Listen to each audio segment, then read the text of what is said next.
This is the Seahawkers Podcast, episode 404.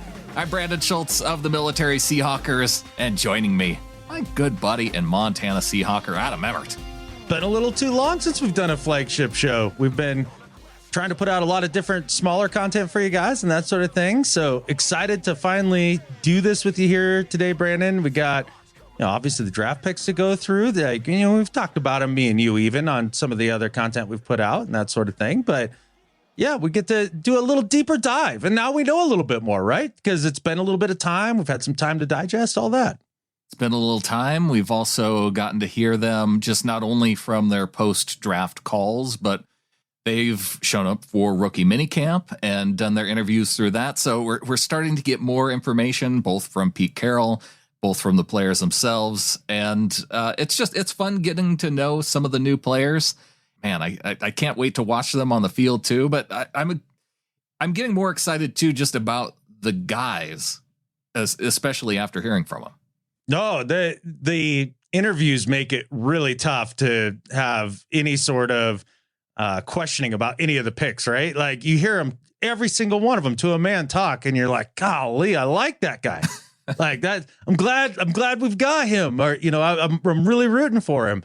But I don't know if you agree, Brandon, but I think this might be the most hyped draft class in the Pete and John era. Ooh, the most hyped. It could be from top to bottom. Yeah. Well, and it's hard not to disagree with some of the hype though, because even when you hear from some of the guys and when you look at Kenny McIntosh in the 7th round is a great example of how do you not get hyped about a dude who went in the 7th round, but doesn't appear to have any kind of major injury type issues, and a guy that maybe could have gone as early as the 3rd or 4th round. I can't think of a more hyped guy that I'm excited about than Jerrick Reed, just after hearing some of his comments too. So these guys, and it's not just our commentary watching the tape. You hear it from, I've talked to EJ Snyder now, who maybe he's biased a little bit just because I've talked to him for so many years. I find EJ to be an incredibly straight shooter, an incredibly well-informed person, especially when it comes to this draft stuff and that sort of thing. And to hear his commentary, it's hard to not get hyped up. And it's funny. I do feel like there's different seasons to the football season, right? Like we got done with, the silly season just now, or, with the free agency and that sort of thing. Mm-hmm. And then we got the lying season, which is everything leading up to draft. We just got done with lying season. We have the holiday of the draft itself, right? And now I feel like I'm firmly into talk myself into it season. Like every single pick, every single guy, like I'm into talk myself into it season, every free agent. And as a Seahawks fan, you start hearing all the different national pundits and things like that talking, and they're getting pretty high on the Seahawks. And it's hard not to get just irrationally excited. And so I don't know if it's just me or if anybody else is having this issue. I'm having a hard time keeping myself from becoming too excited and too hyped and like trying to bring some reason into it too. I'm having a hard time finding the line. I think it's okay to be excited though, because you hear just how excited Pete Carroll is, and that plays into part of it. But you start to get excited too, because other analysts from around the NFL are starting to look at the teams, especially coming out of the draft, and look at how the different rosters shape up. And you're hearing from analysts going, oh, look at what the Seahawks are doing. Not only did they make the playoffs, they re-signed Geno. Like if Geno can continue to be the guy, like they haven't really lost anything big. They've put an effort to fix some of the areas where they were deficient. And then they drafted, really well in some big time areas. And it's one thing to hear it from Seahawks fans and hear that hype. But when you start to hear Seahawks analysts, media, right? Right. But you start to hear it from other NFL analysts and you're like, okay, maybe we do have something here. I mean, you hear guys like Bucky Brooks being like, oh yeah, they're building a championship contender. Like now, this is happening. Like buckle up.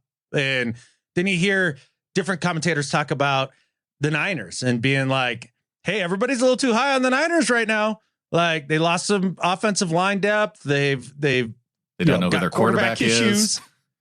All that stuff. And here comes the Seahawks. Watch out, people. And it's such a different feeling than last year, which was, the whole franchise is doomed. Pete's about to get fired. They just traded Russell Wilson. They're going to win 2 games. And then, the kind of the roller coaster ride of, oh, they're going to be 11, 12 wins. They could be a championship team right now. I saw them talking on Good Morning Football, Kyle Brandt and Schrager. Schrager was like, yeah, Gino could be one of those dudes to get his first chip this year. Like, that was his choice. So there's a lot to take in. And these draft picks, they have a lot to do with it. And man, some just cool dudes and some big time talent guys. And Pete Carroll going into this offseason and at minicamp, you could feel the energy coming from Pete. Yeah, no, I really am. I really am charged about this group, and the whole offseason has been that there's a sense, of something special's happening, and I felt this before in other years, coming off of the year before, not quite getting the business taken care of, and you can feel that it's there for us, and so that's why I was so excited to go into the draft with the numbers that we had and the opportunity that we had, and then we feel like we really accomplished a lot there. It just adds to it, so it brings us to this time. And then Monday, it'll be the first time that we'll get most of the team, almost everybody will be here Monday, to see it all kind of get in the same room at the same time. And it's all it's about building that relationship and that connection to the commitment and the goals and where we think we can go. And we get nothing but really high expectations around here. The thing about Pete Carroll and his energy, I don't feel like it's wavered a ton over the years. But when you hear him talk about coming off of this year and going into next year, I just start to think, like, Pete Carroll's going to coach forever. He's not slowing down. It really hasn't seemed like he's missed many beats, especially as he's advanced here into his 70s, right? When you can see, it almost feels like you can see Bill Belichick slipping as things continue here for there. And you don't see it with Pete. And it's amazing. Wherever he has found that fountain of youth energy, I'd like a sip. Like, I could use it. And I'm only like half his age at this point, basically, right? Right. Yeah, I just want a little bit of what Pete has. Like, I would just expect him to start sounding like he's wearing out a little bit. And I feel like he's, just to prove people wrong, he's kicking it up a notch instead. I don't know how he does that. Well, and why wouldn't you have a crap ton of energy and a crap ton of excitement as a head coach when you came off the season you did last year, and then you've started to address these team needs this year, and you can kind of see another young nucleus coming together, and that's really where he shines, right? He really, really connects with the younger players and that sort of thing. And so it fills up his cup in a number of different ways. And I think they're going to be trying some new things this year too, which I think is exciting for him. Maybe just a guess. Maybe it'll all be the same. I don't know, but it does feel like there's some changes in the works. And to have 10 draft picks, that's not even including the young undrafted guys that they brought in, because they brought in a ton of those guys too. But 10 draft picks, the energy that's brought, and just the energy from the players themselves. I mean, we're going to go through some of these guys just so you get a chance to hear from each and every one of them. I've got a clip from their introductory press conferences, and you get a sense of every single guy's energy just from what they have to say. And we can kick things off with Devin Witherspoon, the first pick for the Seahawks, pick number 5 overall. One of the questions that they were asked quite a bit is what it's feeling like for them to make that transition from college to being a professional football player. It's been very cool though, man. Just an unreal feeling, just one of a lifetime opportunity. So you just try to take it all in, just come out here with the guys, and just come out here and compete, man. Just represent the Seahawks and just have that Seahawk on your helmet. It's a lot that plays into it, but it's just kind of feeling you can't really describe. I love Devin Witherspoon already. Like his personality, and I'll probably end up saying that about all these guys, but all of the defensive backs, their personality, if Pete Carroll has an eye for the play and the personality and is just able to build the room with these guys, that's one of the things that's got me excited about the season. Oh, I'm ready to put a ring on it. Like I love Devin Witherspoon. I do. His tape is electric. He's a big time competitor. He fits this entire program just perfectly personality wise. And, obviously every team feels like they've nailed the first round each and every year, right? Your first round draft pick is going to be a home run. If you say anything otherwise, you're an idiot. Like that's how we all feel. But I'm telling you, with this Witherspoon pick, I couldn't be more confident about a guy being the anti-Aaron Curry. With Curry, he had all the talent. It was kind of just an anti-competitive part of his game.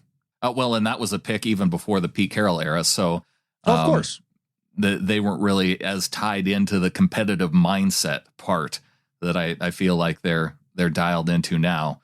But just you go through the tape and you're like, okay, but then like seeing his interview with Kay Adams, like if you go and watch that interview, how wild was that when he's talking about JSN and talking about JSN? I've heard him talk about the different visits that he's done, and liking his Seattle visit, all before the draft and all the little interconnections. It just, this pick in my gut feels like it's meant to be. And then you pair that with a guy with the attitude of like Tariq, who obviously is a huge competitor and but also a laid back dude. In fact, you just played the clip there of Witherspoon, and that he sounds like Tariq. Like their voices are fairly close too. Well, and maybe it is part of, I don't know, did they both grow up in the South? But they both kind of have that same kind of calmness to them. And laid back, and also a sense of humor that you pick up on too. It's they seem very similar in terms of their style of personality. You betcha. And then you talk about what this means for the team and what it could mean defensively this year, and being able to play more man. And I think it was that Brendan Nelson cat that does Seahawks videos. He brought up a list of the percentages teams play zone and man. And even the teams that play a lot of man, they still play just a smidge more zone. Like it's still a little under 50%. So let's say the Seahawks could go from being a team like they were last year, where they didn't play much man at all, to manning dudes up and then being able to free up the safeties and free up the linebackers and things like that. I think it's going to be a huge, huge difference for this team. And now, does that solve everything up front for the Seahawks? No, not at all. Or did other moves? Possibly, for sure. But talking strictly about the back end, I can't stand zone coverage, man. It drives me nuts, especially soft zone coverage. Yeah. It makes me a crazy person. So the idea that we're going to see more press man from two dominant young corners on cheap contracts, in allowing Adams, who's coming back from his injury, to really do his deal, watching Love be able to do his deal, have Diggsy still on the back end, just taking care of everything back there and being the eraser that he is. I just don't know how you can't be just over the moon about the prospects of the secondary this year. Well, I mean, you can be, but shoot, Jamal Adams isn't even at minicamp, Adam. Like, how is he supposed to, show leadership by standing around on the field as these guys are doing their walkthroughs? Is this the dumbest topic of the last week? I think it is, when it comes to, oh my gosh, Jamal Adams isn't there and Brooks isn't there. Like, it's just terrible. These guys aren't doing their job. What are you talking about? One, Pete's fine with it, so you should be. Like, I don't know how many times I've got Quandre Diggs is obviously fine with it, since he took Brock Heward to task on Twitter for criticizing Jamal not being there. Yeah, like what leadership are you bringing to the team just standing around in May? In May, we're talking about May, and we're talking about practice. Like, this is so stupid. He's got all of his rehab team where he's at. He's on his program, getting ready and getting right and all that stuff. Like, why add travel into that and make just coming back from the injury that much harder and then getting him away from it? Like, just don't screw with it. Don't screw with it. He's not ready. Why be there if you're not ready? I just don't get it. And I don't get the uproar. And he's on the text chain with these new defensive backs. So it's like, that's how those guys communicate anyway.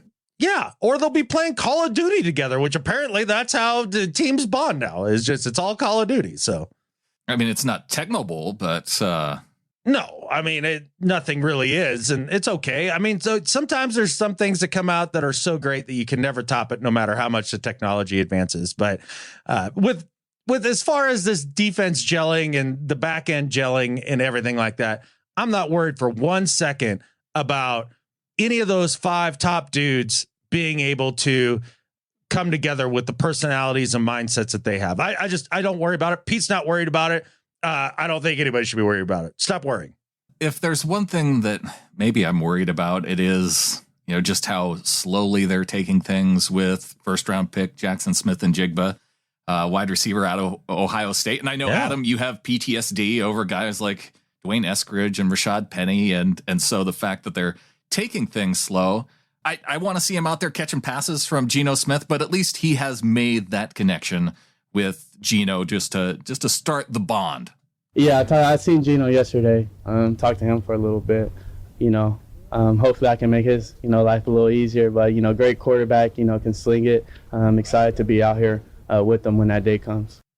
Yeah, he obviously is still not 100%, although he says he's 100%. He says he's 100%. Pete, it sounded like with the guys that had soft tissue injuries, they just don't want to get the guys out there and put them under a ton of stress initially just to make sure they're easing them in, I guess. I think that maybe it is some of the past issues that they faced with some of these players that makes them want to ease in with some of the newer players. It's at least the impression that I'm getting. Oh, absolutely. And again, another guy, you hear him talk and you're like, yeah, that he sounds like a Seahawk. I feel like he'll fit in really well in that room with Tyler and DK. Tyler, yeah. And then you talk about talking yourself into it season and listen to guys like EJ in your guys' interview, in everybody who just speaks so glowingly about this pick, what he's done on the field, what it might mean for the offense. And I can totally understand how almost every 12 out there is just fired up to watch this happen and to watch this offense click, especially in the passing game and more 11 personnel and being a more quote modern offense and all that. I will be honest though, man, like I am trying hard to talk myself into this pick. I'm trying so hard. Yeah. I can tell. I can't point to any just one thing. I think this was my least favorite pick and I'm still just having a hard time with it. Well, I can't I just have this feeling in my gut that this was a mistake and I can't wait to be dead wrong. I can't wait to be dead wrong. And I'm probably wrong. I know that. It's like flying up to the Death Star and just being like, I've got a bad feeling about this. I just have a bad feeling about this. And this like whole idea that they're easing him in a year after the hamstring right now. I'm really struggling with this one. It's a perimeter player, a part-time starter at a position that you can find other dudes all over the place who only had 1 year of production. And then I listened to EJ and then I listened to everybody else and I have to be wrong. There's no way I'm right on this. You want to be wrong, but I can see, I think it was a similar feeling to how people looked at Jalen Carter with some of his issues and made that comparison to Malik McDowell. I think I'm seeing some of these comparisons with you to guys like Rashad Penny, D. Eskridge, and Procise. Right, Procise, another one, and not obviously as talented as JSN, but you're right, with a similar type of PTSD is an okay way to describe it. And he very well could be the straw that stirs this drink when it comes to the offense this year. It could be the key that really does unlock it. Mm-hmm. I just, in the philosophy, in the way that I think about football, I don't think slot receiver is that guy. Of the first 4 picks, he would be the least in terms of physical dominance. And so, right. and so with that being, when we grew up watching Sesame Street, one of these things is not like the other, then JSN would be that guy for you. Yeah, a little bit. And then, but at the end of the day, if he runs around out there and does Wes Welker things and is or Cooper Kupp, dominant, or it's Julian Edelman. Yeah. Any of those guys, like I'll eat all the crow. I'll eat it happily. I won't even put sauce on it. I'll just choke it down. I won't even pluck the feathers off. And again, I don't have anything super concrete to throw out there. It just was my gut feeling at the time.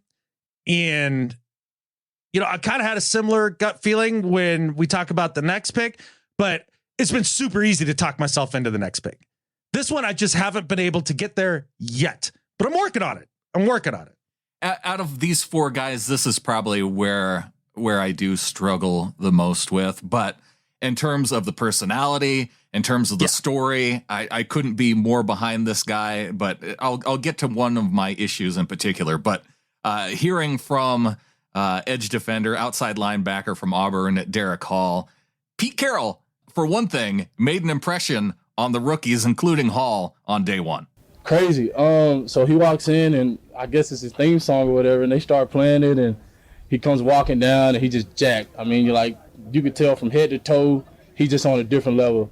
And that first meeting, everybody's sitting there like real timid, quiet, kind of nervous, trying to figure out what to expect, and he let it rip, and he made it a lot more at ease in that first meeting. So I mean, like I said, Coach Carroll is a very, very special guy. He's been around the game a long time, so he definitely knows what he's doing. So I wouldn't want to have anybody else as head coach.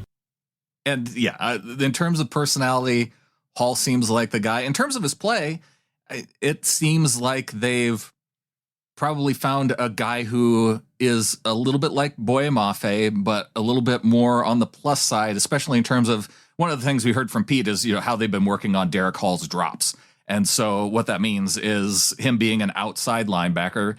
One of the problems we had as they were making this transition from a 4-3 style defense to a 3-4 is some of those years where they had guys out on the outside who would drop into coverage that had no business dropping into coverage. And that is one of the things you really need to have to be an effective 3-4. You have to have a guy who plays outside linebacker that's able to drop out and cover a tight end or be able to cover out in the flat or a zone in that area. And I think Hall can be that guy. It's just they've, as they've made this transition, I think they're coming closer to finding that right package of players that they need to fit this defense. I wonder if they're going to play him more like a 3-4 outside linebacker, or if he's going to end up being more like that Leo style outside linebacker that they used to play. I'm very confused as to, and I think it's intentional. So good job by the Seahawks, right? To what they're going to be doing this year when it comes to playing up front defensively.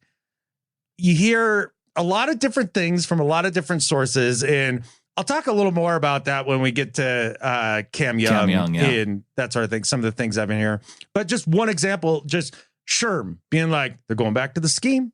They're doing it. And then you see their moves this offseason when it comes to defensive line. I don't know that it screams 3-4. No. And then you got somebody like Hall here who I think could be tremendous as more in the 4-3. But then there's a lot of people that are like, oh yeah, he could be a 3-4, no problem. He could be awesome at it. And what I love is he's big, he's strong, and his bull rush is legit. He sets the edge well. That's going to help in the run defense, which is obviously the number one area of need. And then you talk about grit and resilience and just character and being a dog and being a leader and all of those things. Like that stuff just oozes out of this guy. So, at first I was like, but he doesn't play three technique or the heads up nose tackle. Oh, okay, that's fine. Like now that I've gotten to know the pick, like talking myself into it season. Yeah, I've talked myself fully into Derick Hall.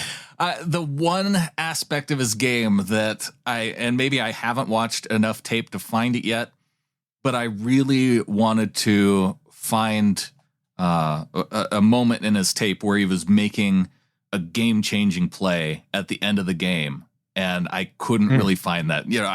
It's things that I remember seeing with Carlos Dunlap when he was playing on the edge, or watching Cliff Averill over the years. They were able to find in Michael Bennett, that moment to where they can change gears and make the play in the moment. And I know he's a second round pick, so it's not like no, it's not. He was graded out as a first round pick. No, they got 3 first round picks. I was told they got 3 first round picks. Yeah. Yeah. That's funny. When I heard that, they came out with a little article from Boyle and, the propaganda machine, everybody was taking it as gospel. It's like, I don't believe any of this crap.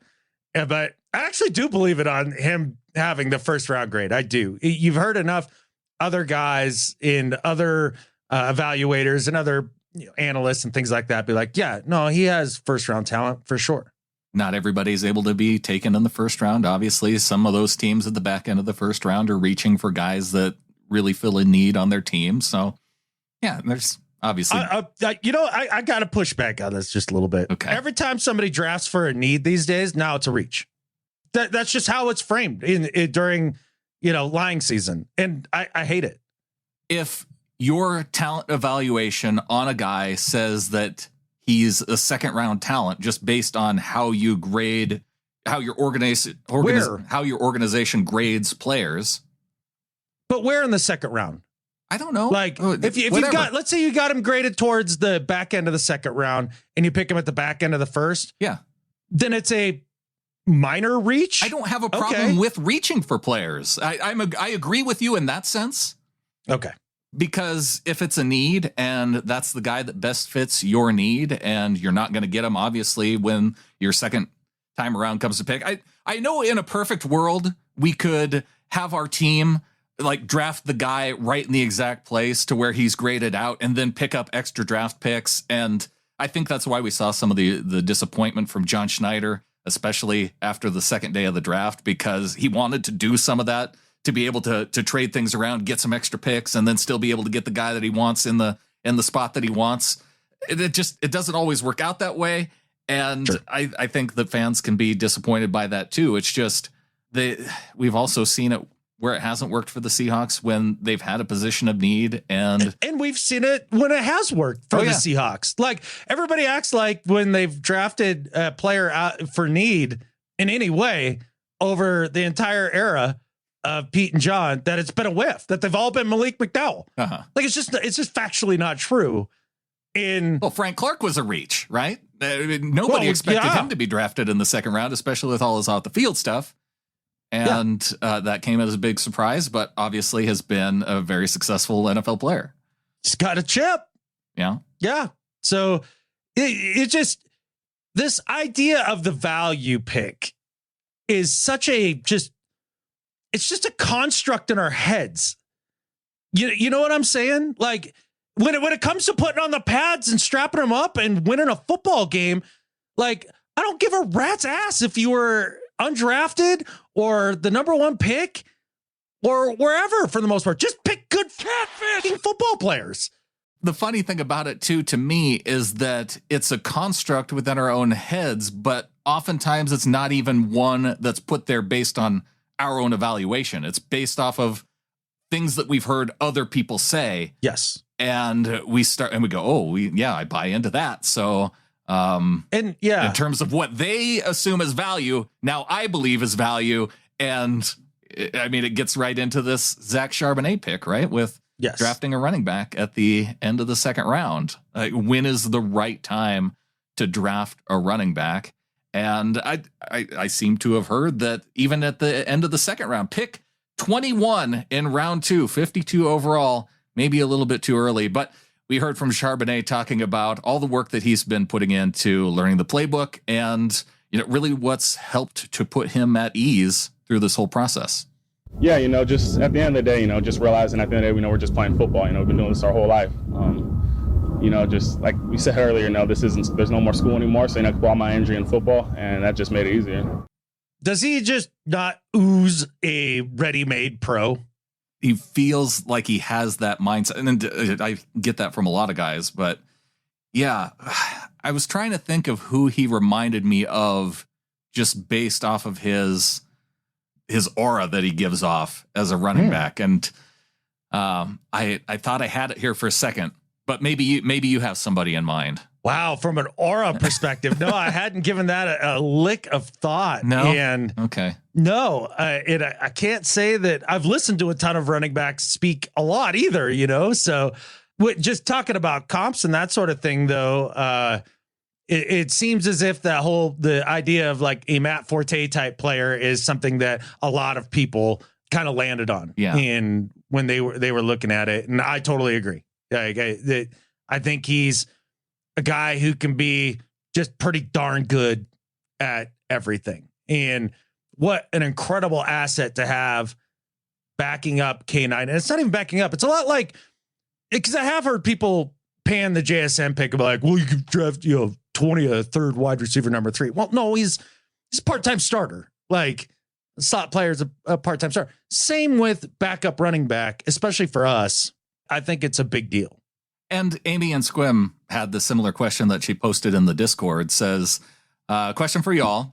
I was responding to someone who believes that Walker and Charbonnet will be battling for RB1 because Pete says they are always competing. To my mind, this means that the expectation is for both to give it all they've got. I think they will basically be 1A, 1B, really different skill sets. What do you think? Is there actually a competition here? Oh, for sure. Well, and I think there is a competition in some sense. If I were going to say 1A, 1B, when you look at these guys and what they've done in the past, though, Ken Walker has a different kind of gear than I think Charbonnet has. And so if I were going to pick a guy like who can be truly special in terms of NFL, it would be Walker. But I mean, Charbonnet, to comp him to Matt Forte was an incredible player for the Bears as a running back and a guy catching passes out of the backfield, a very well-rounded football player, not Marshall Faulk or LaDainian Tomlinson, but, in that, a step down from that mold of a player. Yeah, not a Hall of Famer, but damn good. Right. Like, damn good. You weren't sad that Matt Forte was your starting running back. You weren't. You were like, yeah, we're set there. So you're 100% right, though, about Walker. In his explosiveness is on a completely different level than Charbonnet. Charbonnet is more of a meat and potatoes back.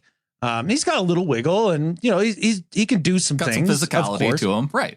Sure, but yeah, you and look that's all at him great. and you say that's an NFL running back who can absolutely play. There's no question about it. Absolutely, and that's why he went at the back end of the second round. But is he special like Walker?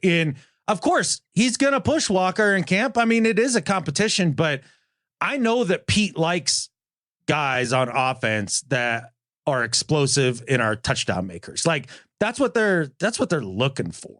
They're not looking for just consistency and being pretty good and well-rounded. Like that makes for a good complementary piece. And I think that's a guy that comes in and starts 4 games for you while Walker heals up from an injury, right? You don't lose too many beats by doing that.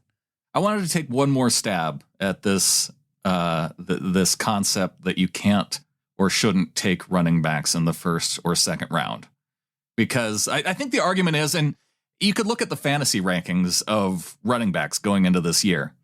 And somebody might point to, Austin Eckler, he's like the number 1 ranked guy going into the season, undrafted free agent, Austin Eckler. But then you go down the rest of the list. Christian McCaffrey, where is he drafted? Top 10. Bijan Robinson, drafted top 10. Jonathan Taylor, second round. Saquon Barkley, top 10. Derrick Henry, first round. Josh Jacobs, first round. Nick Chubb, second round. And I apologize if I'm wrong. I'm doing this off the top of my head. I think you're nailing them. Yeah. I did look up some of the guys that I didn't know for sure that were either first or second round, like Tony Pollard. in Dallas. Turns out he was a 4th rounder. Okay, so that's 2 out of the top 10 who weren't 1st or 2nd round backs. And this is from a fantasy perspective. So people who play fantasy, like, this is what you look for as a workhorse running back. Travis Etienne in Jacksonville, 1st rounder. Dalvin Cook, 2nd rounder. Joe Mixon, 2nd rounder. Ramondre Stevenson for the Patriots was a 4th rounder, but Najee Harris for Pittsburgh, 1st rounder. Aaron Jones was a 5th rounder. I mean, and we're now getting into the top 15, but the next 5 guys: Jahmyr Gibbs, 1st rounder for the Lions. Ken Walker, 2nd rounder for the Seahawks. Breece Hall, 2nd rounder for the Jets. And then rounding out the top 20 with Alvin Kamara, 3rd rounder. Dameon Pierce, Houston, 4th rounder. 14 of those 20 guys are 1st or 2nd round picks. Yeah. So you're telling me the majority of the very good running backs in this league were picked in the 1st and 2nd round? I mean, it's kind of a weird concept, right? That the good guys went reason, earlier. Yeah. It's interesting because I do hear you can't pick a back there, like the Gibbs pick, everybody freaking out. Nobody seemed to freak out about the Bijan pick, even though I feel like that was probably a worse pick for the Falcons specifically. Like, just they had bigger needs. Right. You kind of need to have that offensive line ready to go and then plug in the difference making running back to be like, I'm going to grab Najee Harris before they have the offensive line figured out and be like, he'll be the savior of the run game, and for him to be pretty good. But I don't think anybody's thinking that he's the best back in the league or anything like that right now. That's because they did him a disservice, right? They picked him before they started picking. Obviously, the league, the league has spoken. They disagree with you. You can't pick a running back in the 1st and 2nd round guy. Like, and I love this because I hear this one all the time on our YouTube vibes. Well, you think this? Are you smarter than a GM? Well, okay, let me flip that back on you now, Mister. You can't pick a running back early. Like, are you smarter than the GMs that you can't do that? Yeah. Find me the wealth of teams that are starting a running back that isn't drafted in the 1st or 2nd round. Like, you can pick out a handful of teams, and it's the Packers, the Chargers, the Cowboys, even though Zeke Elliott was the guy that they had in the backfield until Pollard came around. So it's tough to say otherwise. Like, they weren't opposed to drafting a guy in the early rounds to start in Dallas. And the list there demonstrates it. Most guys are starting running backs and carrying the workload or 1st and 2nd round talent. It's true. So it's real funny to see people. And it seems like out of all the picks for the Seahawks, the one that the majority, the people that had problems with picks, Charbonnet might be the most popular. If you were to put up a poll, he might be the leader in the clubhouse. I have no problem with that being your least favorite one, if that's the case, because there were other needs. There were more interior physical needs that they could have used that pick for. And I can see the disappointment there, but to say that it wasn't a need is not a correct take. It's absolutely not a correct take. You're going to be happy he's on your squad week 12 when, Walker's nursing a sore ankle and could go, would be right if you could give him a week of rest. Exactly. But now we are starting to get into some of those more physical interior guys. And we heard from Anthony. It was about time. It is about time.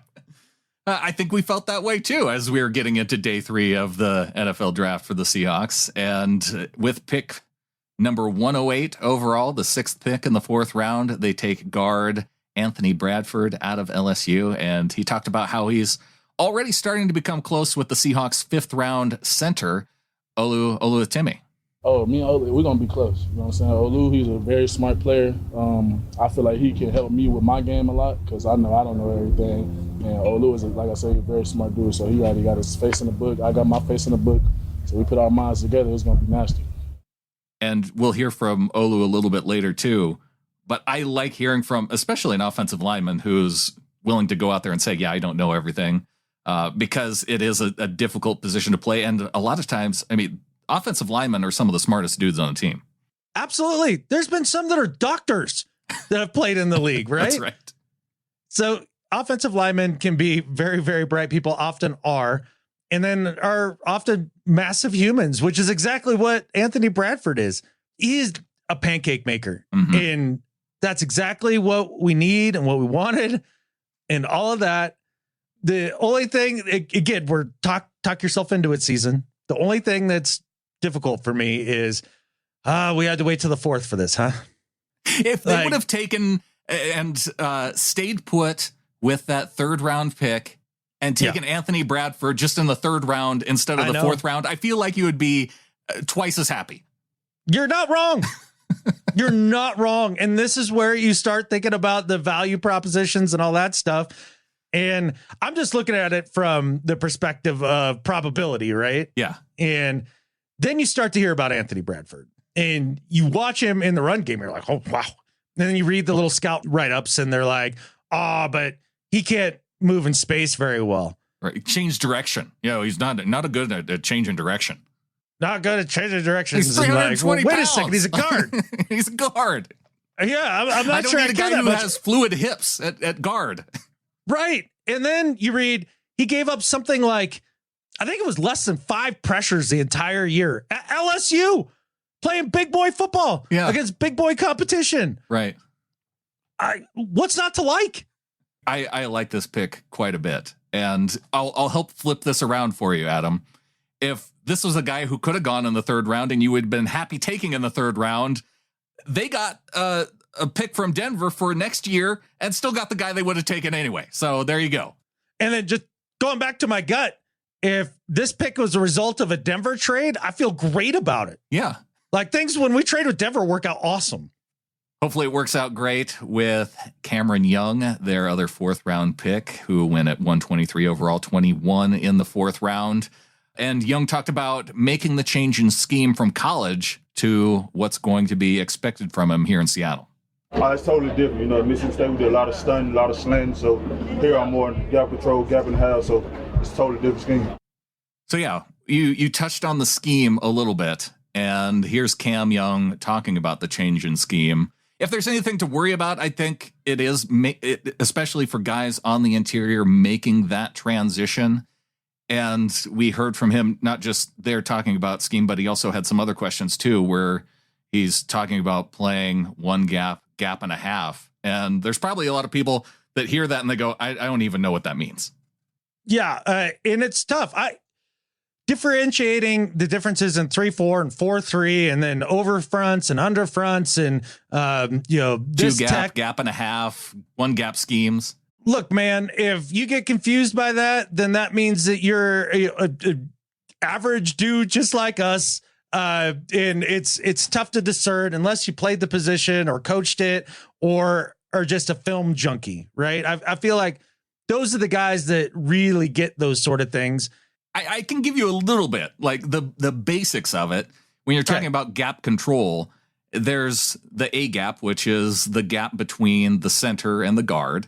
That's the A gap. The gap between the guard and the tackle then is the B gap. And then outside of that are the C gap outside of the tackle. So when you hear about gap control, it's which gap are you responsible for? And if it's a 1 gap scheme, as a defensive player, you are in charge of one specific gap. And so if you're a nose tackle, it could be, it's likely going to be one of those A gaps, right? And then it moves out from there, depending on where you're on the defensive line or a linebacker, whether or not you're expected to come up and plug one of those gaps that a defensive lineman isn't responsible for. So that would be the 1 gap and a half then. And this is where I had to look a little bit, because it's 2 gap is a little bit more self-explanatory, because you have a player then instead of 1 gap that they're in charge of 2 gaps. And the way that they do this is they are reading what the running back is doing and then reacting. And so it puts a lot more pressure on guys to be able to, one, be able to read it, but then also to be able to maneuver the dude who they're blocking, who wants to move them out of their spot. Like, you have to be really physical on the inside to be able to move and cover 2 different gaps. It almost makes me wonder if that was part of the struggle with last year, because if they were still doing gap and a half instead of, 1 gap is Legion of Boom era 4-3 style defense. That's generally what they played, and they were, physical enough to do it. They brought Cam up in the box, and so that way they have all the gaps covered. When you start going to gap and a half, then you're still primarily responsible for your one gap. But if you know you're good, then you can kind of abdicate that responsibility and then go help out and cover the quote unquote half a gap, which just means that my gap's good. I can cover this other spot. And I can see how it would be hard for players learning that scheme to differentiate even in their own mind the difference between two gap and gap and a half, because in a way you're trying to read something and react. Yeah, you are. And when you are reading and reacting, it puts you at a disadvantage even further as a defender, right? Because the offense knows what it's doing. The offense knows where it's going. Mm-hmm. The offense knows when the ball's being snapped. So they've got that half a beat on you to begin with. And then now you're having to read and then react on top of that. That puts you another half beat. Now, let's say you do get it right and you react the right way, but you're a smidgen late. Now you're at a disadvantage. Now you're getting beat. Now that cascades down to the next guy. Let's say you read it wrong. Mm-hmm. Well, now that cascades down to the linebacker behind you. And that was something that I think I heard Wyman talking about, which he believed that was one of the bigger problems with the defense last year. And he'd kind of asked Clint Hurd about it and about these gaps and, you know, how it's played. And, well, are they really doing the 3-4 again? Are they doing the 4-3? What are we doing? And, you know, Clint was like, dude, this 3-4, 4-3 thing, like, don't worry about it. Like, what we do and the way that we're meshing it together, whether it's an overfront, underfront, the differences are subtle, and like, don't concern yourself with it. Like, it was basically, it doesn't matter, was basically what Clint was saying. And maybe that's true. I don't know. Maybe he's just saying it to the fans to make you feel better, but you explained it well. A gap, B gap, C gap. That's how I learned it when I played, you know, Pee Wee football and all that stuff. Right. And then what gets confusing as a fan and maybe as a defender is then they got, well, then it's one gap is a 0 tech and another's a 3 tech, but that's a B gap. And then you got, why can't it just be like a C tech? Like the jargon about all of this. You got letters on the so offense convoluted. And then numbers on the defense. Yeah. When you want to just match up the letters. Right. In your mind is what you're telling me. Yeah. Let's make this simple. Let's clear up the language, you know? And, so when that comes to Cam Young and him being drafted, and they were kind of saying, well, he's a little undersized, you know, right out of the gate to be a true nose tackle. And, you know, he was listed at a little over 300 pounds. And then you hear that he's like already up to like 325 or something like that. I don't give two catfish what gap he's playing or how many gaps he's playing. What I care about is he soaks up 2 dudes. That's the number I care about. And if he's got that sort of size, then we might be good in that aspect, because honestly, that's really what it takes. And if it's not Cam Young, I feel like they've brought in just a number of guys, whether it's undrafted free agents, whether it's continuing to look at the free agents in the NFL. Yeah. I think they wanted to address this position sooner in the draft. Some of these players came off the board a little bit sooner than they expected, and now they're having to either, you know, they take Cam Young, they get him in the 4th, and they're trying to supplement that through competition by bringing in other guys. And yeah, it is concerning based off of what we saw from the team last year and being able to stop the run and losing Al Woods and not really knowing when Brian Monet is going to be back to help fill that spot. It's not like he was a world beater at nose tackle anyway. You want a guy that you just know is going to be amazing at that spot so that other teams aren't running it up the middle on you the entire game. Yep. That's the type of football that drives me the most crazy, is when you're just getting it run right down your throat. And it's my biggest concern. And if you as a 12 out there listening don't have some PTSD about having the ball run on you, I don't know what you were watching. It was the number one problem for this team by far. And like you said, it is, maybe they wanted to address this sooner, but they didn't.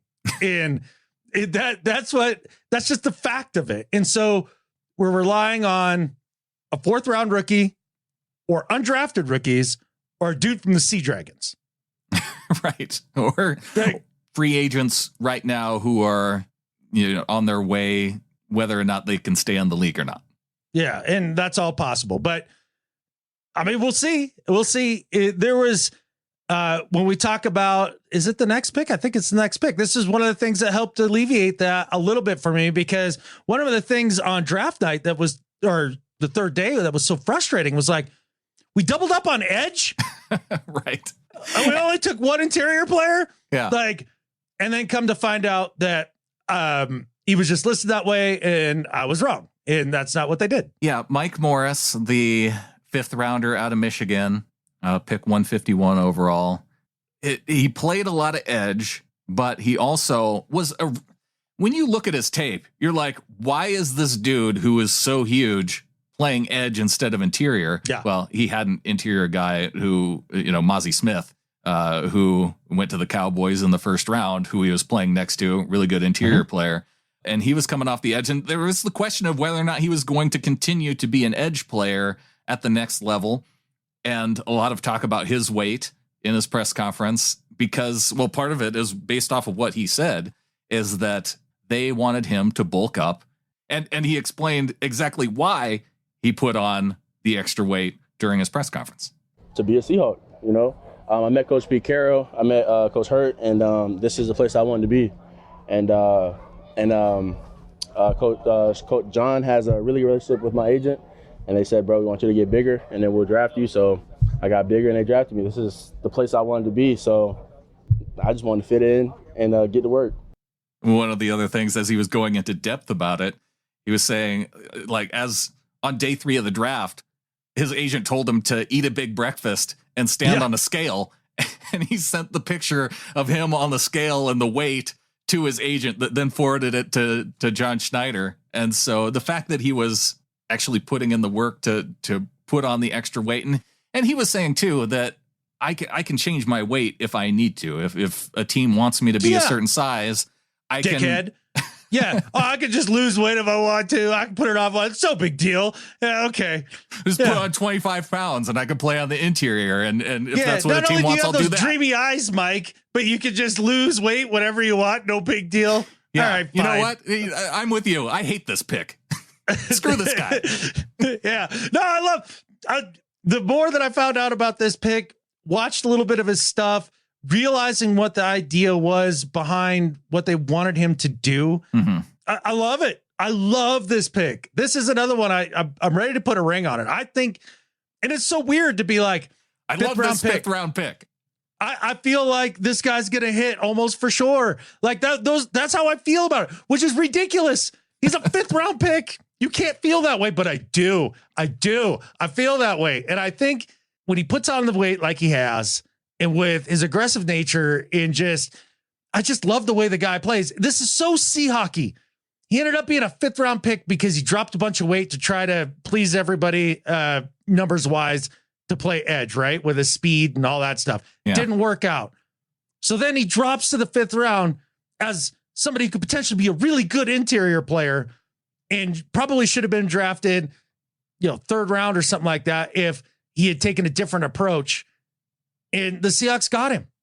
And another interior player to go with Draymond, to go with everybody else. I like it. I like it. I feel the same way, except it's more toward the center out of Michigan, Olu Oluwatimi, who they also got in the 5th round, pick 154 overall. And I part of it is too, I just want an amazing center, and I want this pick to work out. And hearing from the guy, like you were saying with Mike Morris, you fall in love with the guy, hearing from the guy, hearing his story. I've read about how, Oluwatimi could belt out When I See You by Fantasia, who was one of the American Idol winners. Yeah, apparently he's like some super amazing singer. Okay, then. Yeah. And hearing from the guy about how he was playing a pro-style offense in Michigan and how that's prepared him for the NFL, like, how is this guy not going to be successful at the NFL level? Being at Michigan, we ran a pro-style scheme, so I was definitely prepared coming here because I had to make all the calls and all the points and things up front, and it kind of started with me at Michigan. So the same thing here. So I definitely think that my background going to Michigan and playing there definitely helped me to kind of have a not as steep of a learning curve. So, but it's pretty similar. Coach Harbaugh ran practices. I mean, he's from the NFL, so he ran practices a certain way. Coach Carroll's running practices a certain way, so it's pretty similar. The dude sounds like he's 30 years old already. Yeah. Unbelievably mature from a big time program. Although he only played there a year in transferring and all that stuff. An award-winning season. Yeah, exactly. And then you hear the other dudes that talk to him and are working with him here in OTAs and stuff. And they're like, oh, yeah, he's super smart. He's already got it all figured out. Right. Oh, okay. I just feel bad for Evan Brown.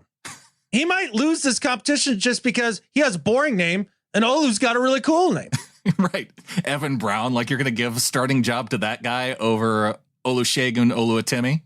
Come on now. Exactly. He's already behind the 8 ball right there. Like, it's tough. But it does feel like between him and Brown, there's a viable option for the center position this year that has the size to match up with the interior Hargraves and all those guys from the Niners, right? Because that's got to be what you're thinking about as a 12 here is like, how did we get better to beat the freaking Niners and that stupid defensive line? That's amazing. Like, we got to be able to neutralize them. Yep. And I can see why you're a believer, man. And I love centers too. There's no lack of center love on this show. No, it's just that if they would have taken him in the second round, I probably would have been even more hyped. Probably me too. Yeah. But again, so we're talking about these late round picks and they're not from Toledo or Northwestern Michigan State or something like that, right? Like they've kind of done in the past. Southeastern Oklahoma University. Yeah. These are, for the most part, these are guys who played big boy football and big boy, games and all that. So I have a feeling like there's more chance of success. It's interesting that we transitioned from the Michigan guys then into safety Jerrick Reed, who went to New Mexico. We talk about more of a small school guy, ends up getting picked in round 6, 198 overall. But I talked about how Olu Oluwatimi sounded like he was 30 years old. I mean, Jerrick Reed has the maturity thing figured out too. And I'm all on board with this guy too. The first night I got here, I was literally up 1:30, going over my iPad and my notes, going over those plays because I couldn't get it at first. Like going from college to the NFL, it's a lot that changes. The game is the same, but the terminology, the language, and how you communicate to one another is very different. So it's just you have to take that mental step. You have to take more time out your day, give up the video games, give up your friends, give up going out, and just literally lock in on football for a moment and then actually collect everything and just keep processing. Like, okay, if I'm here and they run this formation, they run these routes, what do I got? Okay, but if I'm over here in this position on this call, what do I have? It's just taking that and really taking your time and thinking about it and processing that information. Like, here's a young guy who's saying, I couldn't get it at first. And what has this been, like a whole 2 or 3 weeks? Yeah. I couldn't get it at first. Instantly. So I had to take a little time and learn. I had to give up video games for a couple weeks so I could study. Right. And then I got it worked out. Exactly. He was the first of the rookie press conferences that I listened to for whatever reason. I think it was the first one that popped up in my YouTube feed. Yeah. And after listening to it, I was like, man, I feel terrible on our live shows throughout the draft and things like that. How much did we talk about Jerrick Reed? None. 4 syllables tops? Yeah. And he's got that level of maturity like you talk about. And, according to Schneider, he's an angry little elf, which I enjoy. And apparently he is built like a freaking brick house too. Yeah. And then, so when you see him drafted, you see safety, right? Mm-hmm. And you're like, well, okay, we're kind of set at safety. Well, the guys are getting a little older too, so not a bad idea to have a little depth there for sure. And then secondly, we always look at the position and we never think of special teams. It's a third of the freaking game. Yeah. And you know who knows about special teams? Jerrick freaking Reed. We were just talking about that yesterday in the team meeting. Coach Carroll said it himself, the type of players he look for is guys who got a chip on their shoulder, something to prove. You know, you read the reports, they say I'm a sleeper guy. They say he's too small. They say he's not fast enough. All those things that reporters, experts, quote unquote, say. And it's just like, you know who you are. You know the work you put in. You know what you're capable of. And the route I took built me for where I'm at right now. You know, just going to keep on going. You know, I was a late round draft pick. I wasn't a first round guy. I wasn't a second round guy. So I have to work myself up on the totem pole. That comes from special teams to rotating to getting to where I want to be at. So just the whole route I took, it just built me to be a tougher guy. And then I faced a lot of adversity, so not too much can have me down and in my feelings and not able to come out here and play, get my best game. So see, the only guy that we're playing 2 clips from, because I couldn't decide which one I wanted to leave out. Yeah, it was a great interview. And he says all the right stuff. And yeah, when you talk about the Seahawks nailing the draft, yeah, they got a guy who can be a extremely good gunner in the 6th round. Like that's good value. Like if you're really talking on the value end of things. And if he can develop into a player who, say somebody gets injured, yeah, and they have that kind of depth to where he's putting in the work because he knows what it's going to take. And he has a guy like Quandre Diggs who also put in the work and was a late round guy. I mean, bring in all the guys like that in the 6th and 7th round, and I'm happy. And then to land in a spot like Seattle where you're a late round DB. Yes, please. Yeah, put me there. Turn me into the Hall of Famer that you have so many others. Yeah, let's do that. Well, one other guy who is the final guy of the draft picks who I wouldn't mind becoming a Hall of Famer too. Kenny McIntosh, running back out of Georgia. Again, we're not talking about guys who were taken out of nowhere. How a Georgia running back who has pass catching ability falls to pick number 237 in round 7 of the draft, and a guy who, by all accounts, also has a huge chip on his shoulder now just based off of that fall. Yeah, I'm excited to see what Kenny McIntosh is bringing to the Seahawks. The other thing that I'm excited about is you talk about special teams.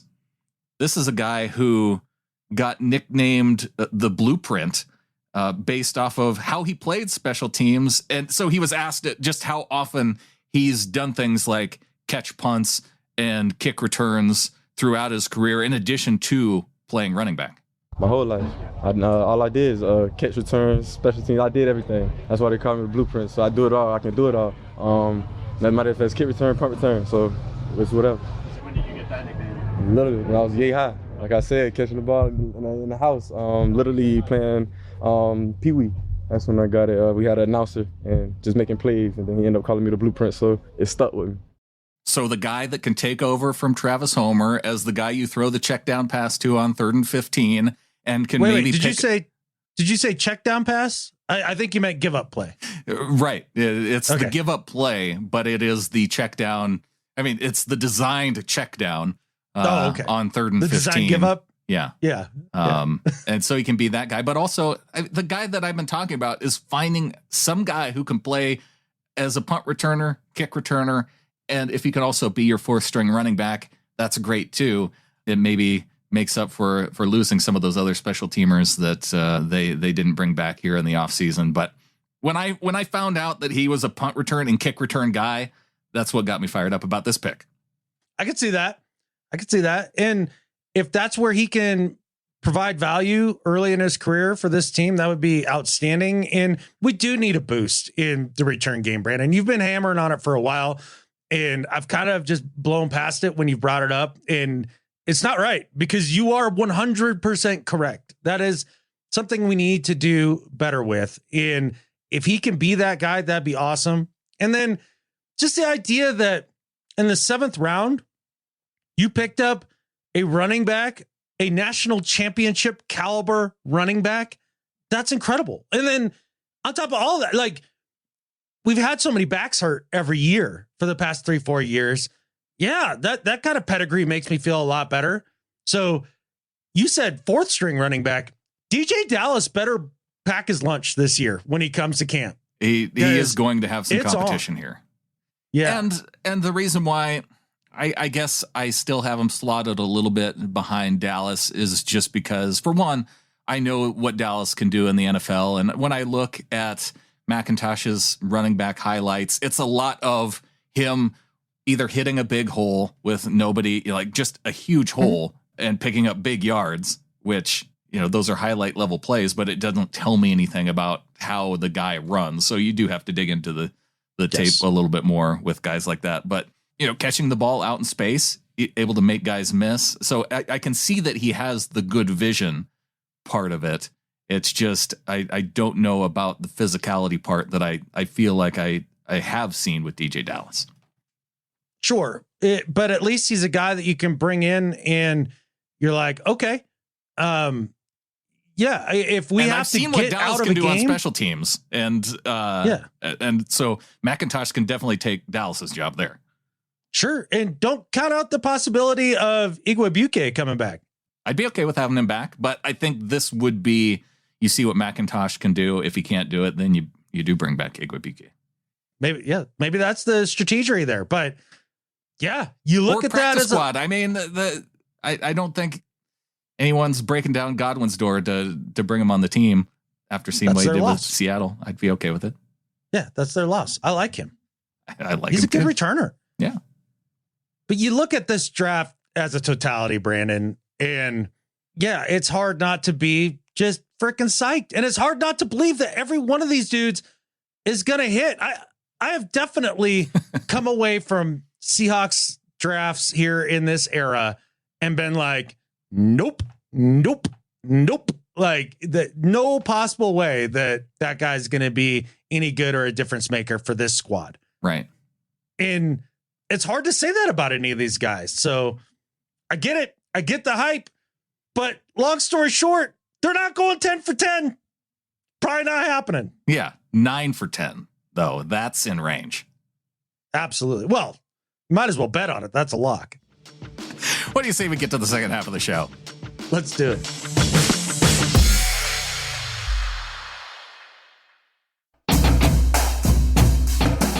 Well, Adam, as we get into the second half of the show, we have now closed the book on the Russell Wilson era in terms of draft compensation. Mm-hmm. It's all settled now. We got, obviously, Drew Lock, Noah Fant, Shelby Harris. Harris is gone now. Charles Cross we got last year with Denver's pick, Boye Mafe, Tyreek Smith. And then this year we get Devin Witherspoon and Derick Hall. And that completes the Russell Wilson trade. Yeah.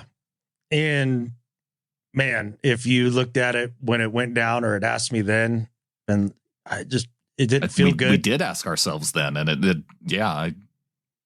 I didn't think it would work out this well. No, but if the spoon pick hits like it ought to hit and be a upper tier corner, just beyond a home run. And I do think it's going to look a little different at the end of this upcoming season. Yeah. Because I do think that Russ is going to have a rebound year. And I do think that Sean Payton is a guy that can help him a ton with that. And I do think that I didn't curse him for this year. So I you think can tell all yourself those things that, combined. but we'll only find out for sure once we get into the season. Sure. But even with all that said, I think they couldn't have done better.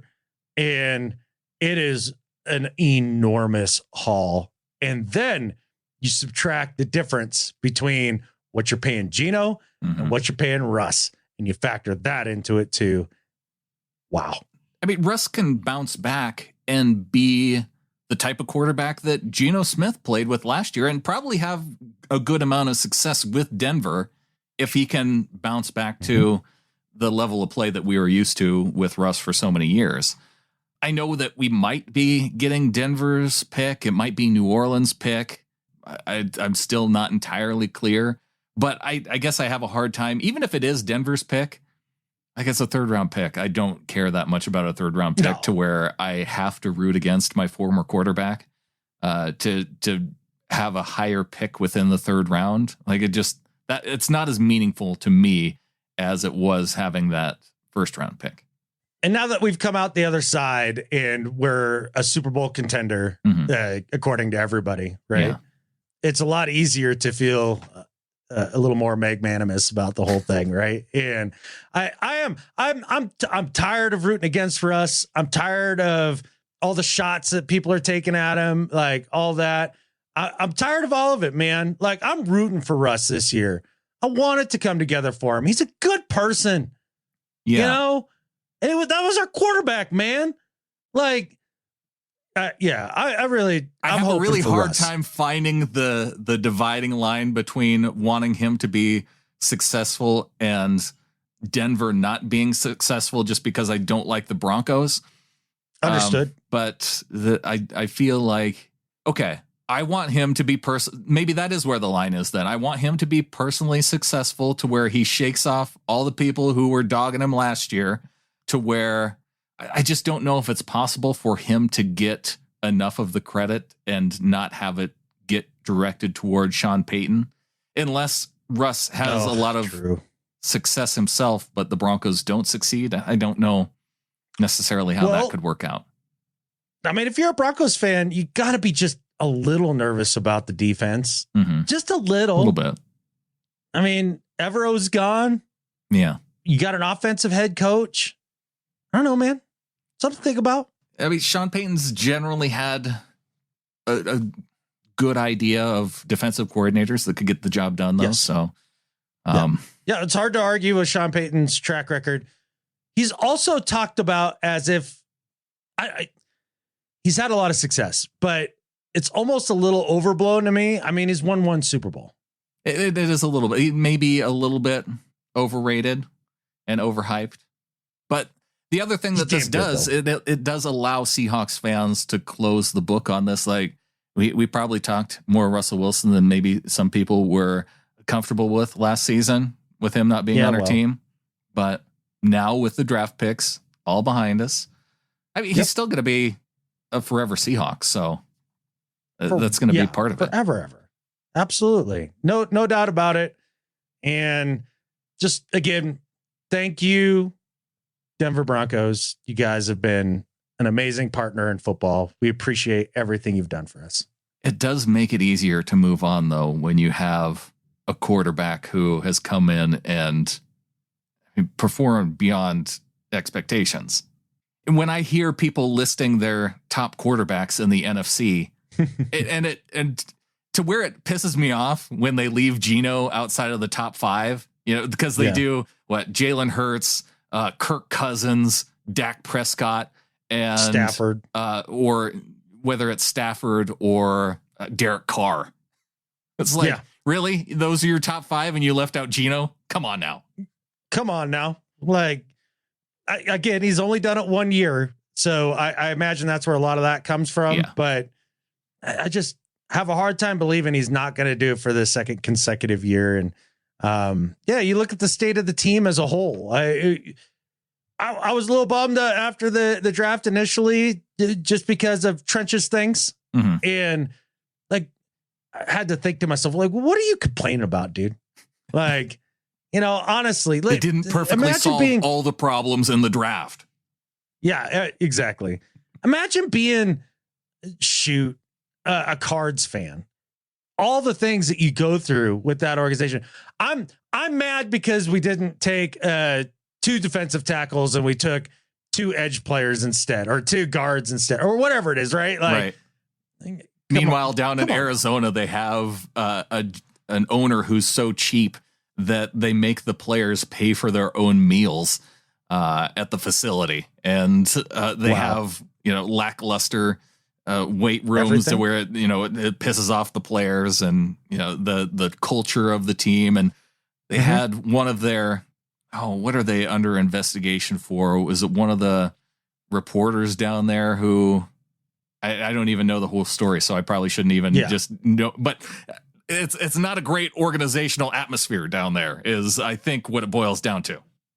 No, and then you've got a Smurf with a poor attitude and a bum knee as your quarterback, who may not play this year. Yeah. So it might be riding with Colt McCoy? Is that who they're? Oh yeah. Yeah. Which is terrible news for the Seahawks. Yes, it is. Like, if they could have flip-flopped it to where we faced the Cardinals later in the season for both games, like we face the 49ers for both games later in the season. That would have felt better. I'd rather go up against Kyler 2 games late in the season than Colt McCoy early on in the season.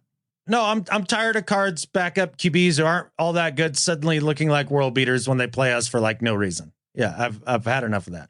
Well, the Cardinals, that was one game that we had to consider as a potential group ticket game. I did get us group tickets for this upcoming season. And I did. And so it's going to be the Commanders game in November.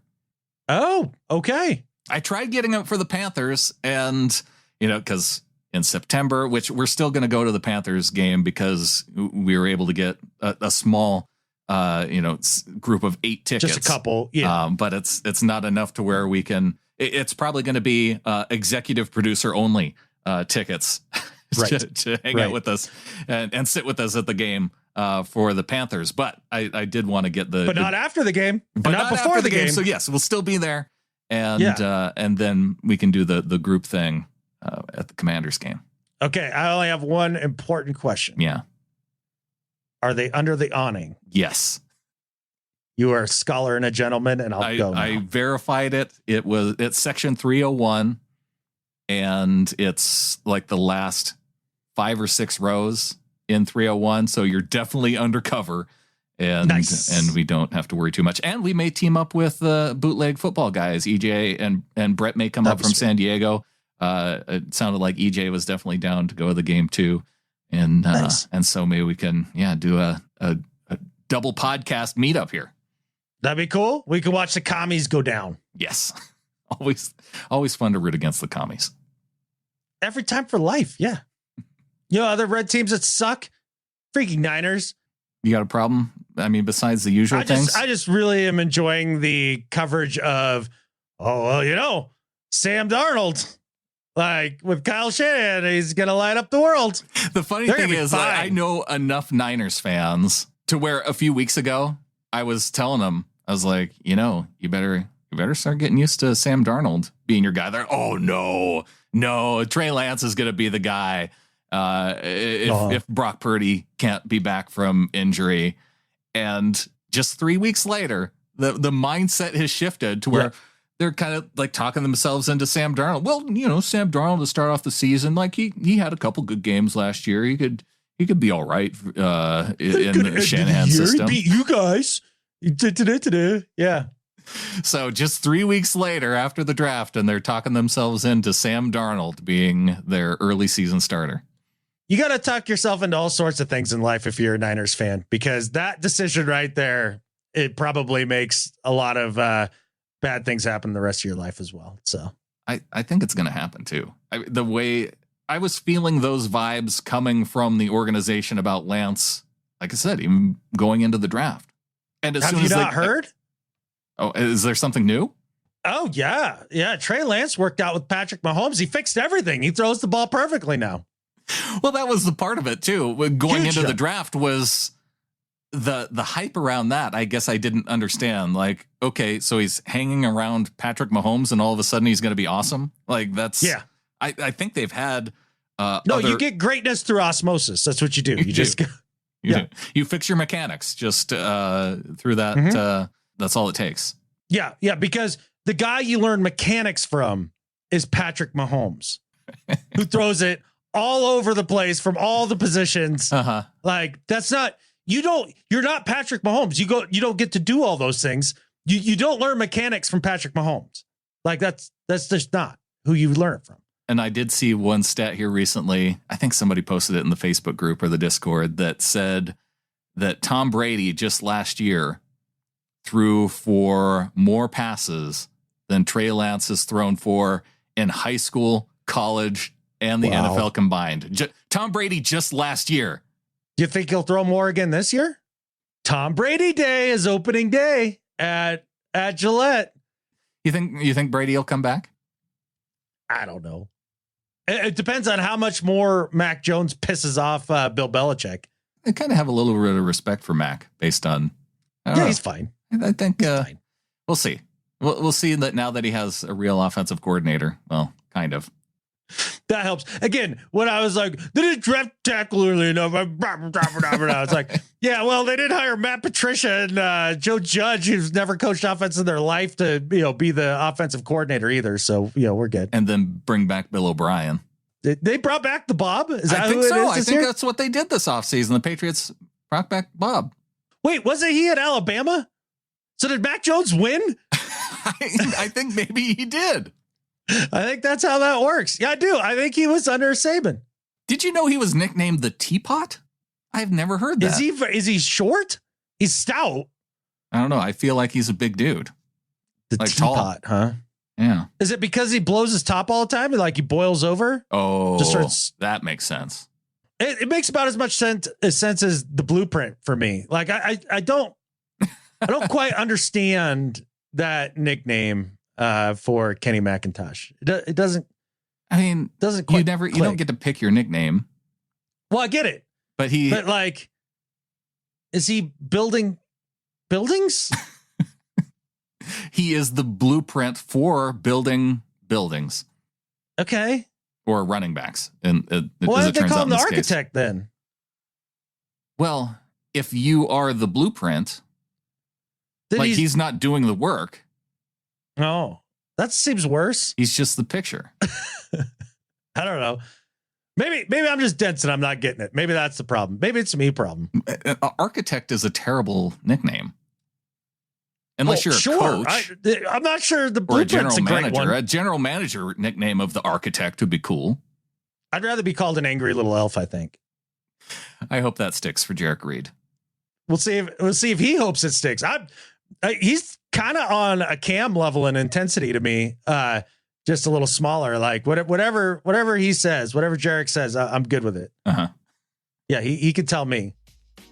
Well, the other people that we're good with telling us stuff, it is our executive producers who are part of the flock. They signed on at getintheflock.com. Big thanks to DCH, executive producer, Becca Christensen, and of course, Brian Shaw.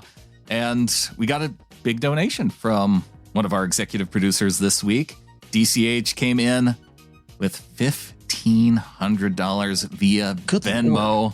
At Hakra on Venmo. DCH says, hey fellas, just shot over my annual DCH donation. Thanks for building such a strong community. I could say a bunch of sappy about how much you mean to all the listeners and praise your ability to thread the needle between education and entertainment seamlessly. But a true executive producer would just say, good job. Now get back to work. We've got a show to do. So get to it. Love you, brothers. From DCH. DCH knows how we feel about him too, man. Love you back, brother. And just cool human. I'm proud to call him a good buddy for sure. Absolutely. And he did confirm he is going to be one of the executive producers joining us at the Panthers game. Yes, he is. Yeah. No, both he and Becca. So Becca's coming. DCH is coming. Brian, it's on you. I've got 2 seats open. If we just want to have an executive producer party at the Panthers game. And then, we can meet up with the flock before and after the game, obviously, too. That's exactly right. That all works out great. And Brian, let's go, buddy. I'm going to need you there. Get on it. Yeah. Got some other members of the flock who came in. Barry T in at $5 a month. I believe that's AKA Barry Van T through our YouTube channel that we're used to seeing comments there. So in at $5 via getintheflock.com. And Nathan Davis in a raise from Nathan to $145.44 for the season. So $12 a month for the year. Awesome. Appreciate it, man. He's active with a lot of the stuff that we do, and that's been great having you guys chime in the comment sections, and the guys that we know listen to us in this long form and have a better sense of who we are. It's so nice having you guys in there and kind of either having our back or cheering us on. It's been awesome. So thank you. It's true. The culture of podcast listeners very different from the culture of YouTube commenters. Turns out that apparently what I say is more abrasive to the YouTube culture than it is to the podcast culture. However it works out, I don't know. But thanks to Thanks to Barry. Big thanks to Nathan also for the raise. And thanks to Flopster, who came in at 12-12. And I believe Flopster's back. But yes, in at 12-12. So thank you and welcome to all of our new folks. Heck yeah, man. And having new little flockers come in during a week here that's in the dead doldrums of the off season, that is so encouraging. And thank you guys so much. And it's helping with not working wheel grinding quite so much, which is great. It has been a couple of tough months on the Patreon side, I will say. And I think it has to do, everybody, financially has to make their own decisions and choices. And I can understand when you get those little reports that say people are bailing just because, of financial situations, and it's totally understandable. So if you need to, obviously do what you got to do. But also, if you find out that you're in a good place and you want to help support us, getintheflock.com, good place to do it. And we would definitely appreciate having you on board. Heck yeah, man. Because we're pumping it up, value for value for sure. And we're trying to up the game here with a lot more stuff. Like, Brandon, your discussion with Bloomy here about the schedule. Oh, yeah? Yeah, people are enjoying it. It was fun. Bloomy, Dave looks at the schedule from a different perspective. So you can look and analyze the schedule as it comes out, but he looks at it a different way and finds certain things, like finding out about the Rams having a brutal schedule in terms of how it's kind of laid out for them was interesting to hear. And so now we have a new conspiracy thanks to Dave to watch. I actually believe in this one. Yeah? He got me with that one. Yeah, I'm in. Hey, anything to make the Rams work in LA. I think that's a tough one to avoid. Get the star USC quarterback with the first pick in the draft. Yeah, that all lines up just right. You betcha. So something to watch for there. And another reason to get in at getintheflock.com. If you want to join us for the Washington game, we are going to make tickets available to our members of the flock before we open it up to everyone else. So yeah, if you want to get in on that, we have roughly 50 seats, but part of that may go to bootleg. I'm thinking maybe 10. Yeah. And based off of the early interest on the Panthers game, I would say it wouldn't surprise me if there are not any tickets left over for people who are not in the flock.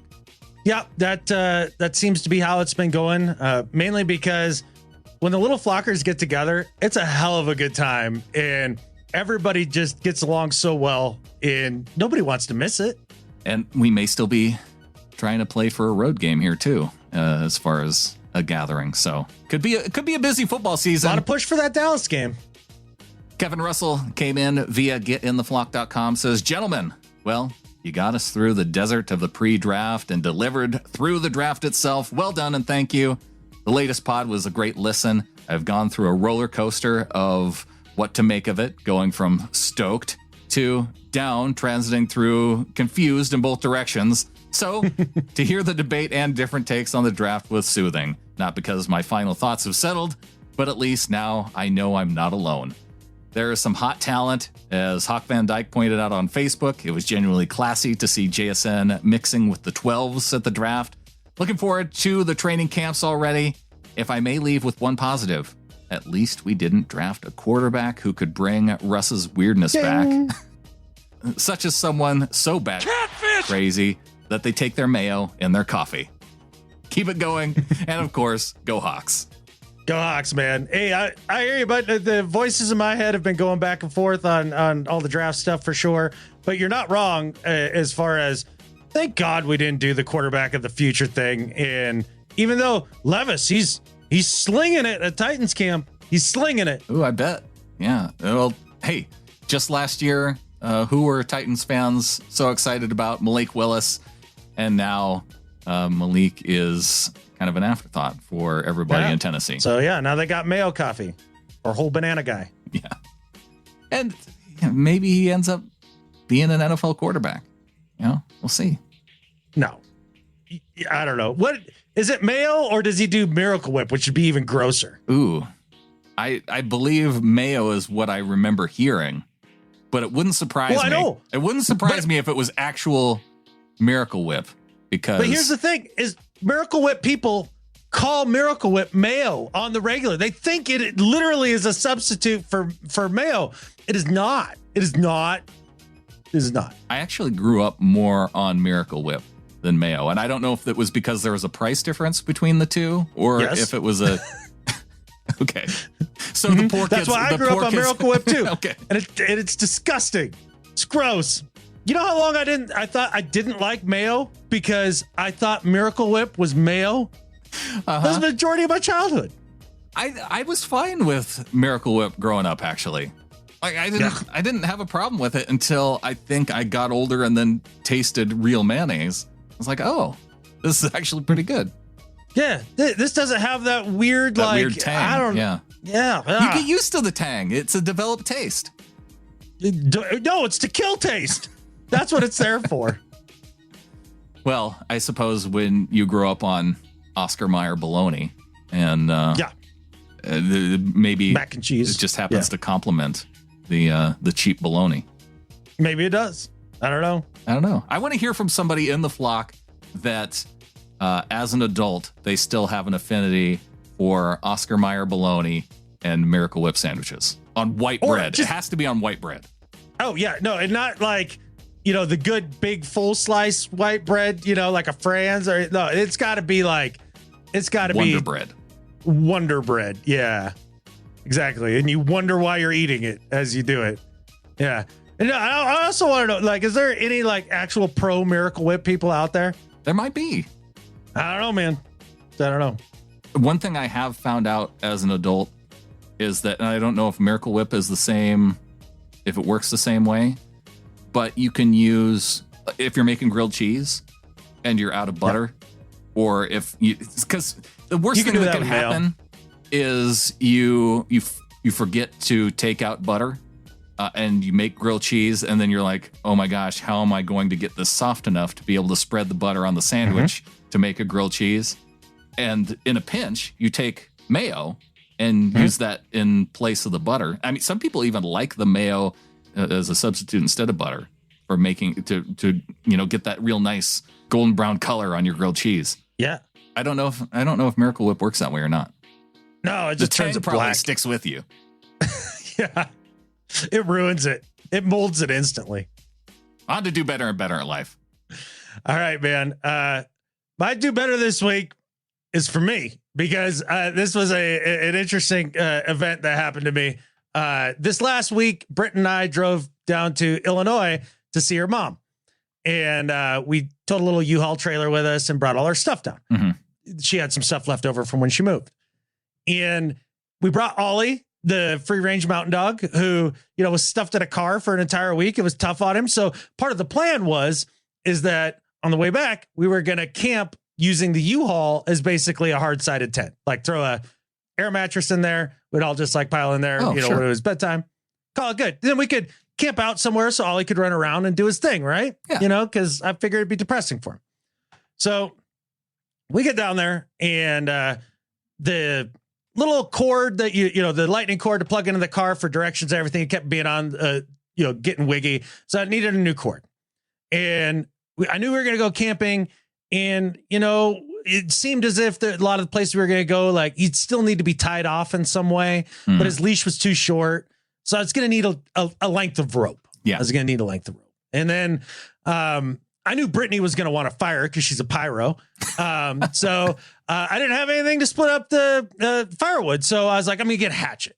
Yeah. So I drive to Walmart and I'm going to get the power cord, rope, and a hatchet.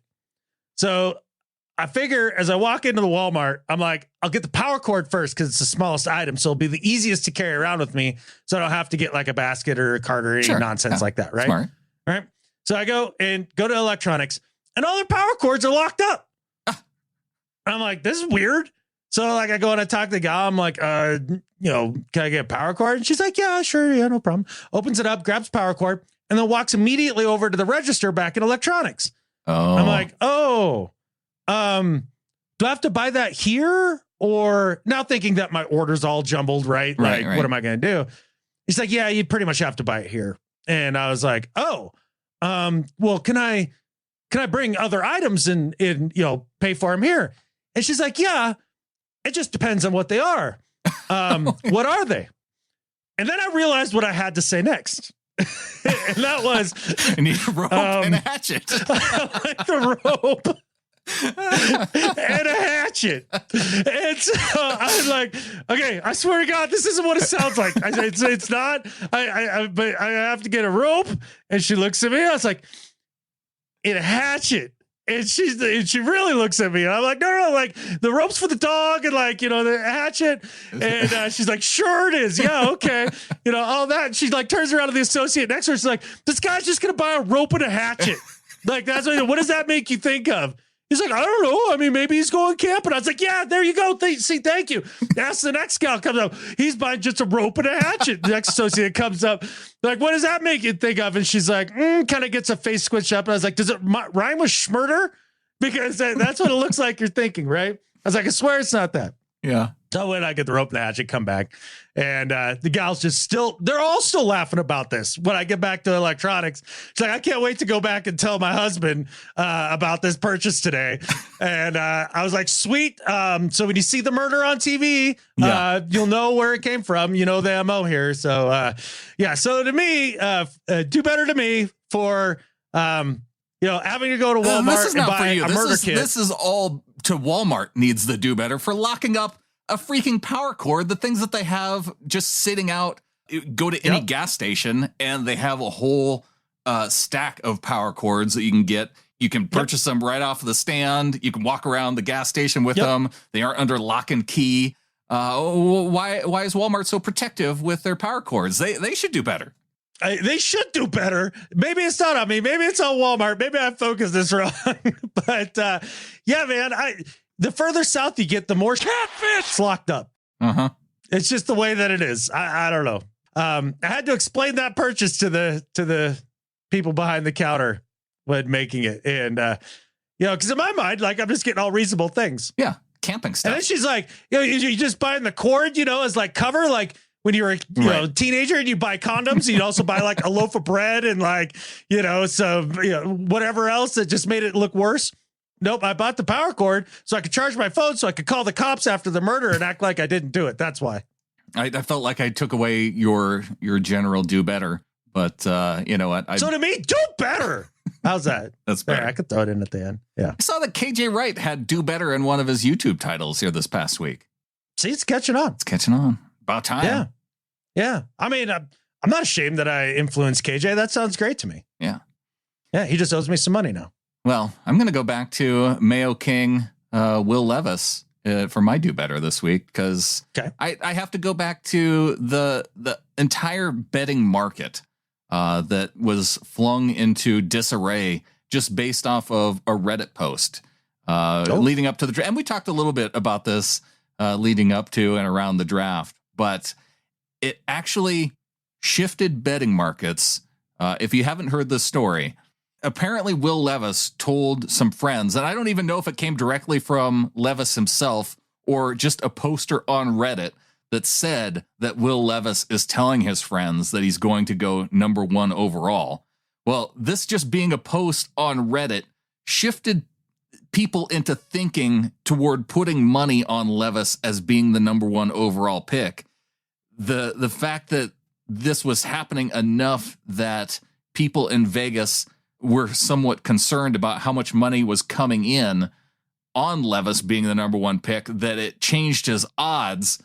Just the fact that this all originated from some random Reddit post and threw the Vegas betting market around the draft into disarray, all on the back of Will Levis for, I don't know, Vegas for not sticking with the information that you had, I guess, about where Levis should go. Do better. Was this before or after Bryce Young canceled all his visits? I think it was even after that, because then you're an idiot. Yeah. Yeah. If you bet on that, or anybody, you believe Reddit over actions. It would be a little bit different, even if it were Levis coming out in an actual report saying, "Oh yeah, I've been told by," or his agent saying that he's been told by a team that he's going number 1, but that it was a Reddit post. Yeah. And for the people who believed it and then put money on it. I mean, they deserve to lose that money. Well, apparently I need to expand one of my catchphrases here to if it happens on Reddit, then it doesn't matter. If it happens on Reddit, don't bet on it. Ooh, if it happens on Reddit, don't bet it. You nailed it. Yeah, we had to workshop that a little bit, but we found it. Now we just need the t-shirts. Yeah. On to Better at Life. My Better at Life than Skip Bayless this week is for Love's Truck Stops because, as I said, we traveled across the country. Love's Truck Stops are the bomb. They are the bomb for a number of reasons. Jerky. Yeah, Jerky go won. ahead, Brandon. Why don't you tell me your favorite? Because I know jerky. You love the Loves. Jerky's my favorite thing. Okay. And they're always clean. They have clean restrooms for truck stops. See, I figured that'd be your first go-to because I know you're germaphobe. But yeah, no, the clean bathrooms, the jerky, they've always got good hot stuff. They always have coffee. Like it's never out, which is cool. But really, and this was a benefit to the Loves that I didn't realize because this is the first time that we had done a large road trip with Ollie. And they have the dog areas.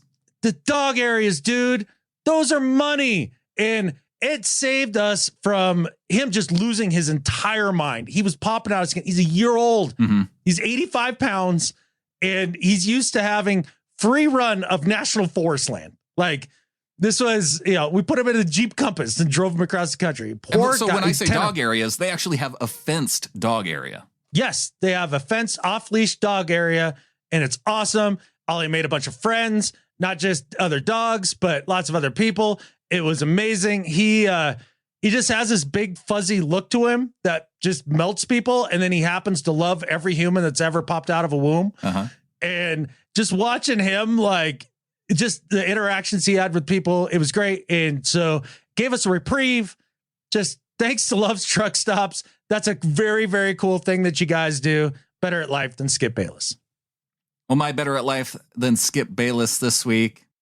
After the draft, I always like to go back and listen to all the draft calls and pick out a favorite.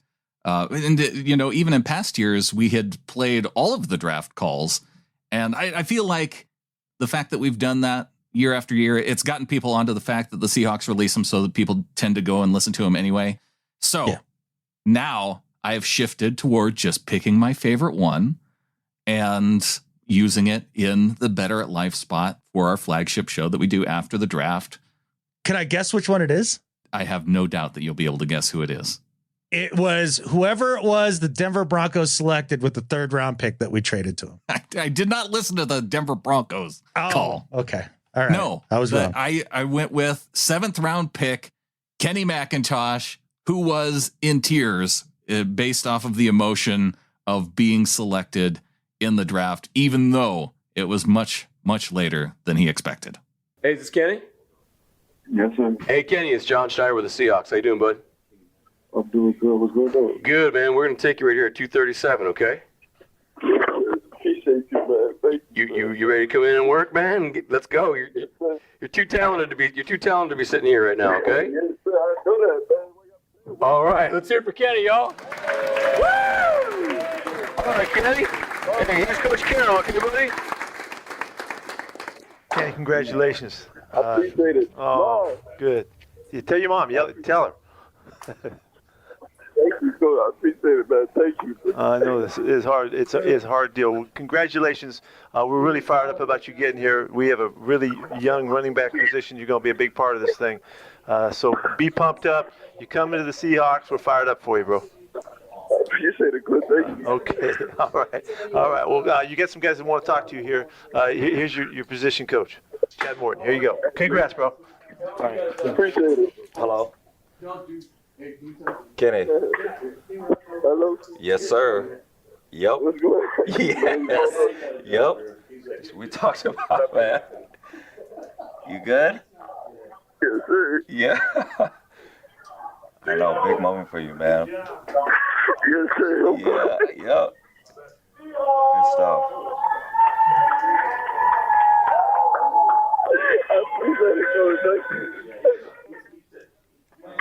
You good? Hello? Yeah. Take your time, brother.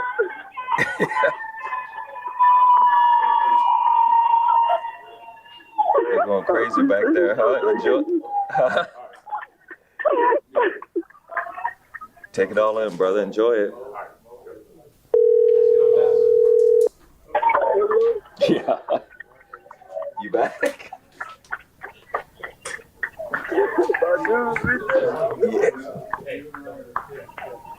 Hello. Yeah. Hey. What's up? Hey, go enjoy it. Hey, I'll hit you back. Go enjoy it with your family.